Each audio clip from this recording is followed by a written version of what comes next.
Hi there, good morning, good afternoon, and good evening. So on this video, let's talk about how to fix the green line issue on Samsung phones.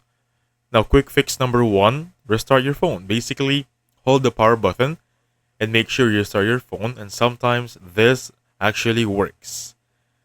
Now, quick number two, that will be check for software update by going to settings, click on software update, click tap and download and install. Make sure there is no pending updates.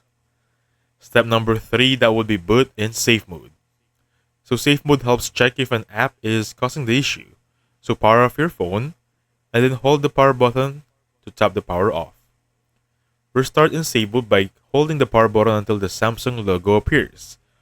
Only release the button, then immediately hold the volume down until your phone finish booting.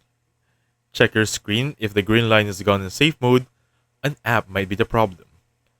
Uninstall recently installed apps by one in one, or basically reinstall every application on your phone. A forced restart, basically. Quick number four, that would be adjust display settings. So basically go to settings and display, change screen mode. Basically for this one, switch between modes for vivid or natural. Lower brightness can help reduce strain. Quick fix number five, that would be gently pressing the screen. Only try this if your phone was dropped right or flex and you suspect a loose connection. This is not a permanent solution. Take note about that one. If nothing works, visit a Samsung service center.